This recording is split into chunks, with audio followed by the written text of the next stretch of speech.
you gotta do is read a book. Open up the cover and take a look. Good morning, good afternoon, good evening. I don't know, but thank you for having me, everybody. My name is Jonathan, and it's an absolute pleasure to be able to share with you one of my favorite stories. Before we get into what that story is, I love reading. And ever since I was a little kid, my mom, who was going to school at UCLA, would take me to class with her. But I couldn't participate in class because she was going to college. So if I was a good kid, good child, she would say, Jonathan, if you're quiet, if you don't yell out in class, if you don't cry, I'm going to take you to the bookstore and you could pick out any book you want. I loved that. And every week I was going home with one book a week. This book here was one of the first ones I chose off the rack at UCLA.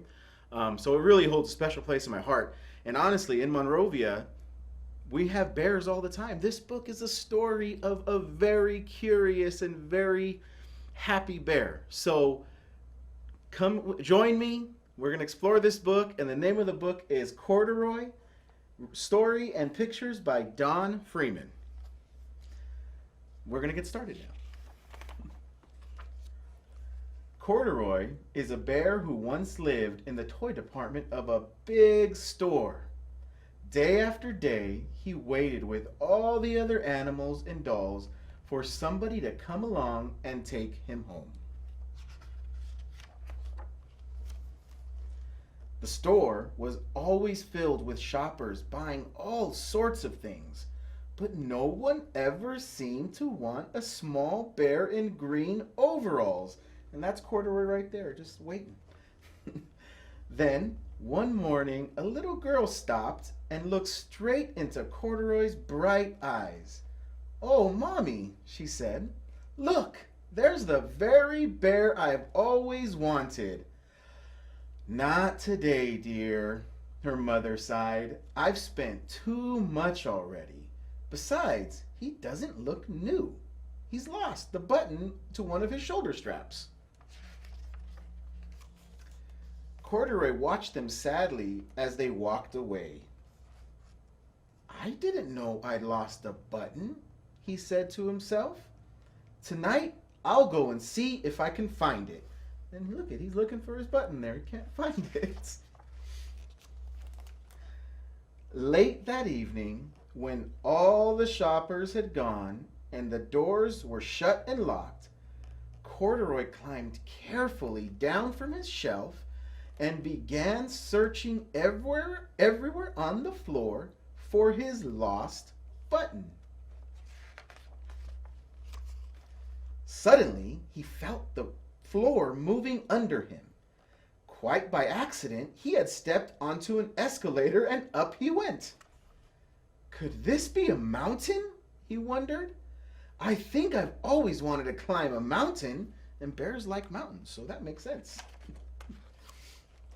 He stepped off the escalator as it reached the next floor, and there, before his eyes, was a most amazing sight. Tables and chairs and lamps and sofas and rows of beds. "This must be a palace," Corduroy gasped.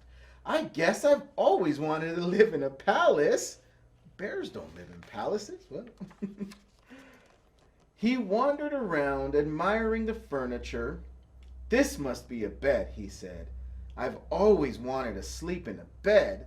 And up he crawled onto a large, thick mattress. Look at Corduroy climbing on a bed.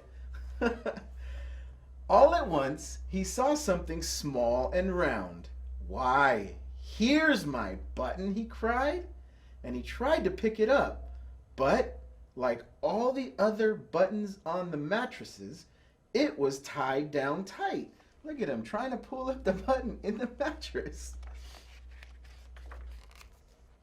He yanked and pulled with both paws until pop! Off came the button, and off the mattress Corduroy toppled with the button right there. Bang! Into a tall floor lamp.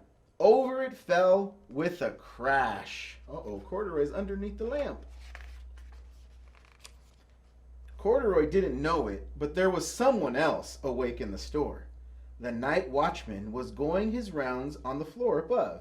When he heard the crash, he came dashing down the escalator. "Now, who in the world did that?" he exclaimed. "Somebody must be hiding here." See him looking around with his flashlight, sees the mess. He flashed his light under and over sofas and beds until he came to the biggest bed of all. And there he saw two fuzzy brown ears sticking up from under the cover. "Corduroy, hello," he said. "How did you get upstairs?" Look at Corduroy on the biggest bed. The watchman tucked Corduroy under his arm and carried him down the escalator. And he set him on the shelf in the toy department with the other animals and dolls. He put Corduroy back with his other animals. Corduroy was just waking up when the first customers came into the store in the morning. And there, looking at him with a wide, warm smile, was the same little girl he'd seen only the day before. "I'm Lisa," she said, "and you're going to be my very own bear. Last night I counted what I've saved up in my piggy bank, and my mother said I could bring you home." "Shall I put him in a box for you?" the saleslady asked. "Oh, no. Oh, thank you," Lisa answered, and she carried Corduroy home in her arms. She ran all the way up 4 flights of stairs to her family's apartment and straight to her own room. Corduroy blinked. There was a chair and a chest of drawers, and alongside a girl-sized bed stood a bed just the right size for him. There's a little bed. The room was small, nothing like that enormous place in the department store. "This must be home," he said. "I know I've always wanted a home." Lisa sat down with Corduroy on her lap and began to sew a button on his overalls. "I like you the way you are," she said, "but you'll be more comfortable with your shoulder strap fastened." See, she's giving him a new button. "You must be a friend," said Corduroy. "I've always wanted a friend." "Me too," said Lisa, and gave him a big hug. Well, that concludes our book, Corduroy.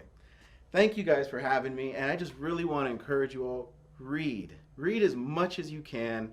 Read as many books as possible, because the world gets bigger when you jump into a book. So once again, I'm Jonathan, and thanks a ton for having me. All you gotta do is read a book.